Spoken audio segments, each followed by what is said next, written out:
What's going on, everyone? I am back here with my full review of the iPhone 5.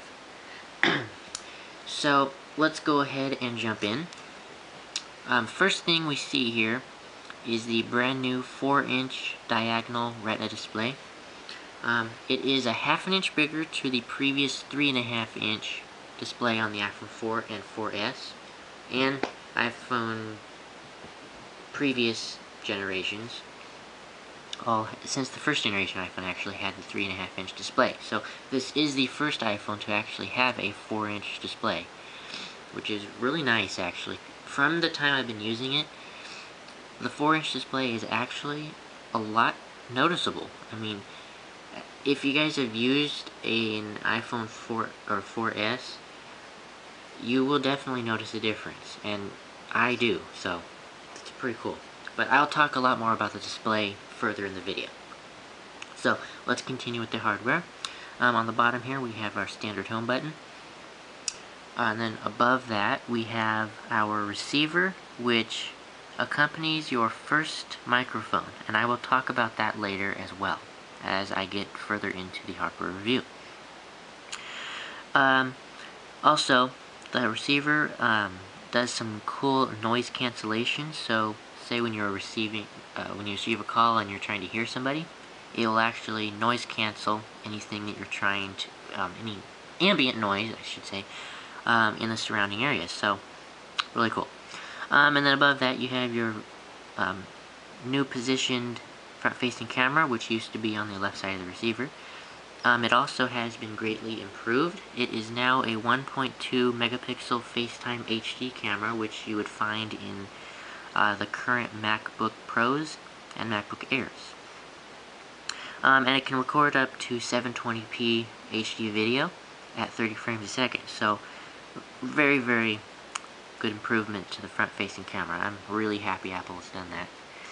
And then on this side, we have our color-coordinated antenna band. So say if you got the white iPhone 5, that black antenna band right here will actually be white, corresponding to the white iPhone 5.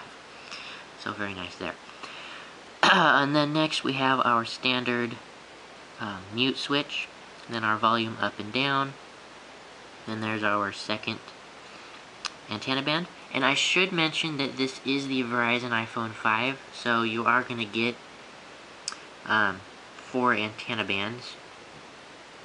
I'm not exactly sure how the AT&T iPhone 5 will have. It might have the same positioning of them, but I mean, I don't own an iPhone 5 for AT&T, so I can't tell you really. And then moving to the other side, we have your 4G LTE SIM card slot. And yes, this iPhone 5 now has LTE on supporting networks, of course.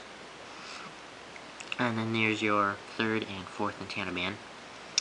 And then moving to the top, we have our sleep-wake button. And as you may notice, the headphone jack is missing from the top. I will talk more about that in just a minute. And then on the back, we have where the brand new design comes in. Apple has put an anodized aluminum backing on this, which some people are saying is susceptible to scratching and scuffs, but I have actually not encountered that problem. So, I mean, I just haven't actually exposed it to any dirt, so I mean, I can't really say that it scuffs, so, but it might. And then moving on, we have our glass on the top and bottom, which I'm kind of confused as to why Apple did a two-tone design, but I personally like it. I like how it looks, but I really do wish that the glass was not there, because if you happen to drop it, this part would be shattered, and it's really kind of a pain to replace. But anyway, and then right here, you have your more new improved 8 megapixel camera. It still has the same optics that the iPhone 4S has, but the way the camera actually just works has been improved. So, and then next to that, we've got your second microphone, and then you have your more indented flash, which is supposed to reduce glare. But back to the camera, It is an 8 megapixel camera that can record up to 1080p video recording at 30 frames a second. And the video stabilization has been greatly improved from the iPhone 4S, so that is actually one thing that has changed. Another thing, the actual lens cap of the camera is actually made out of a sapphire crystal. So what Apple is claiming there is that it's supposed to prevent scratching and smudging on the actual lens, so it's going to make your pictures a lot clearer. So hence the name of the sapphire crystal. So it's supposed to make your pictures crystal clear. So very good improvement to the camera. From pictures I have taken with it, it is a superb camera. I mean, it is fantastic. And then moving to the bottom, we have the new positioned 3.5mm headset jack, which is now on the bottom instead of the top. And then next to that, you have your third and final microphone. And all three of the microphones do coordinate with each other. So say you're using this bottom microphone, the iPhone 5 will use one of the two other microphones to use the noise cancellation. So really nice. Then right here you have your new improved speaker, which is now a 5-magnet speaker instead of the previous 2-magnet on the iPhone 4S. And then we have the brand new lightning connector, which is one of the big things about the iPhone 5, and some people are kind of annoyed about the lightning connector because it makes their 30-pin connector accessories obsolete, but for me it's not a big deal. So now, since I'm talking about the lightning connector, I'm going to show you guys a comparison and actually give you guys a look at the actual cable itself. So here's what the actual lightning cable looks like. It is an 8-pin design and is much smaller and easier to handle than the 30-pin connector. So here is what it looks like to the 30-pin. As you guys can tell, it is a lot smaller compared to the 30-pin connector. And the lightning connector is reversible compared to this one, which you had to plug in where the little icon is here. But yes, this is reversible. So on the iPhone 5, you can plug it in, say, this way, or unplug it, turn it around, and plug it in that way. So very, very nice that Apple has made this new connector, in my opinion. Like I said, some people don't like it, but me personally, I really like the new connector design. So now I'm going to give you guys a quick rundown of the main technical specifications. So real quick, I'm going to run through these. First things first, you can pick this iPhone 5 up in 16, 32, or 64 gigabyte configurations, which start at $199, $299, and $399 with a new 2-year contract or upgrade. It'll cost you starting at $629 if you do not have an upgrade available. And yes, it does support LTE on Verizon, Sprint, and AT&T networks here in the US. And it does support other carriers with 4G LTE outside of the US. Its Wi-Fi has also been greatly improved. It now supports 802.11a, b, g, and n. And 802.11n Wi-Fi is the fastest Wi-Fi that you can get right now. Next, it has the upgraded Bluetooth, which is Bluetooth 4.0. So, really nice that that's in there. Next, back to the display. The display is an 1136 by 640 resolution with 326 ppi, or pixels per inch.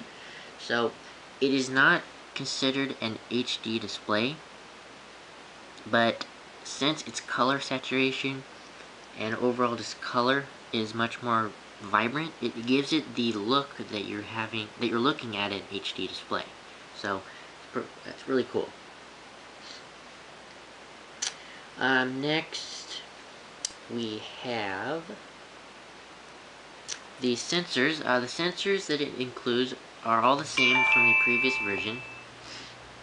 It still includes the 3-axis gyroscope, the accelerometer proximity sensor, which is of course located there, and the ambient light sensor, which is also located right there.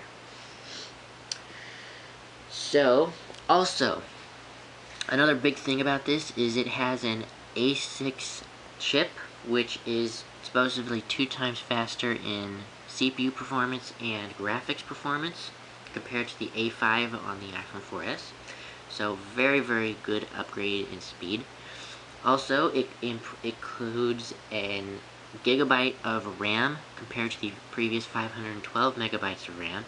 So you do get a full gigabyte of RAM in this thing, so it is really fast. So that is the quick rundown of the specs. So let's go ahead and get back to the iPhone 5. So now I'm going to give you guys a comparison to my iPhone 4S because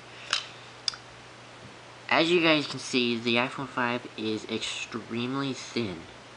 And the reason for that is because Apple has actually embedded the touch sensor right into the display itself. That actually removes 2 layers that you would previously had on the iPhone 4 and 4S. So here's my iPhone 4 right here, and as you can tell, it is a lot taller compared to the iPhone 4, as well as the thinness. So there is how much thinner it is. And Apple is claiming that the iPhone 5 is the thinnest smartphone on the market right now, and I do believe that because this is a very thin device. So, see, on the iPhone 4 you have the glass on the front and back, which is kind of popped out from the actual antenna band, and on the iPhone 5 you do not get that. It is actually inside the band itself. So, very, very good in thinness, and also the lightness. When you guys pick an iPhone 5 up for the first time, you are going to be blown away at how thin and just light it is. If you have previously used an iPhone 4 or 4S, it is going to feel chunky and bulky compared to the iPhone 5. So, very, very nice. So I'm going to go ahead and turn it on and show you guys the display. So as you guys can tell, now that we get the actual 4-inch display, we get an extra 5th row of icons, which that is actually what made it noticeable compared to the iPhone 4 that I was using. And my iPhone 5 is running out of battery, so let me go ahead and plug it in real fast. Okay, don't want it to run out of battery at all here. Okay. But, yes, we do get a 5th row of icons, which is very nice. Also, whoops. Since you have this 4-inch display, some apps may run in the standard 3.5-inch size. So I'm going to go into an app that only supports that. So I'll say this flashlight application. As you can tell, there are black bars at the top and bottom. So basically it has kept the same size as the 3.5-inch display on the iPhone 4 and 4S. So, and then when you do happen to have an app that supports the 3 or 4-inch display, say for example the Apple Remote app, as you can see that it actually fills up the entire display. So it's pretty cool. If you've been using the iPhone 5 for a while, and you do happen to have an app that doesn't support the 4-inch display, it's going to be fairly noticeable, because, say for example the Grand Theft Auto 3 application, it doesn't support the iPhone 5 at the moment, and I tend to want to use the entire display, and it of course doesn't support that, so it does kind of get annoying. But it's good that those apps still are able to run on the iPhone 5. So, I'm going to give you guys a quick look at how fast the LTE speeds are. And before I get to that, I'm going to show you guys how to turn on and off LTE. So all you have to do is go into Settings, go into General, and go into the, let me zoom in, go into the cellular tab, and you see we now have an enable LTE switch, so you can turn on or off LTE depending on needs.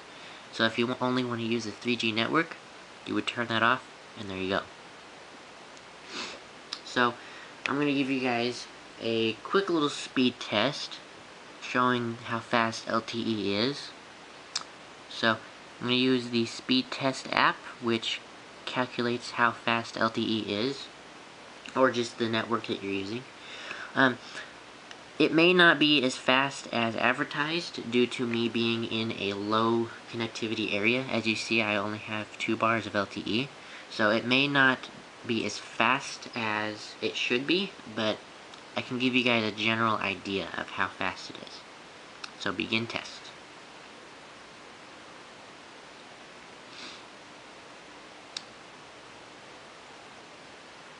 And yeah, see, it's kind of running at about an average of 3 megabits download right now, but for those of you that have a much better connection to LTE, you will get on average about 32 megabits upload and about 15 megabits, or 32 megabit download and 15 megabit upload. So as you can see, it didn't do very well, but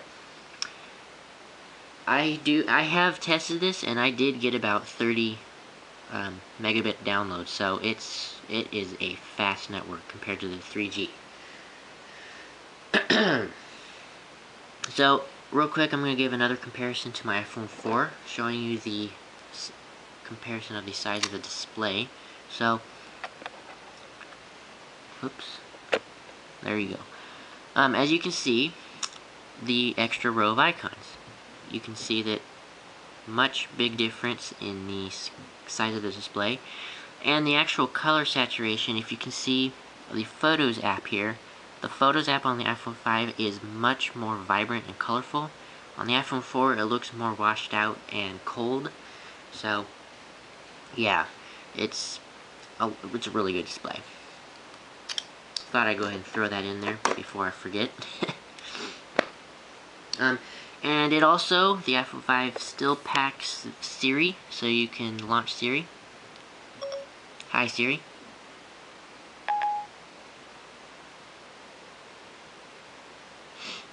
Alright, Siri, oh, I know why. As you guys can see, I'm on the 1G network because I have just lost LTE connection. Oh well. And that's another thing I should mention. The iPhone 5 comes with dynamic antennas, so essentially it will dynamically switch between the 1G, 3G, and 4G networks, and these cellular bars will change depending on what network you are currently connected to. So, very nice. And then now the last thing I'm going to give you guys a look at is the new panorama feature in the Photos app. So, and also, since you get the 5-inch display, you get a new layout of camera buttons. So the camera shutter button is much bigger, and you still get the LED flash option. Turn that on. The camera flip, and then grid and HDR. But here's the panorama. So when you turn panorama on, it will give you an arrow with a preview, and you can tap the arrow to switch orientation or side that you want to record on. And then when you're ready to record a panorama, hit record, move, there you go, and then move to the side, and it'll record yourself a panorama. And the panoramas are up to 28 megapixels, so really large size, so it's going to take up quite a bit of space. And actually the panoramas on here are really decent. They're not choppy at all. So that is my full review of the iPhone 5. I hope you guys enjoyed, and make sure to stay tuned for more videos of the iPhone 5, camera comparison of the iPhone 4, which that's going to be a video I'm going to be doing, as well as a speed test compared to the iPhone 4. So thank you guys for watching, and stay tuned for those videos, and make sure to hit the subscribe button right there. Comment below if you have any questions whatsoever, and thumbs up the video. So thanks you guys for watching. Peace out.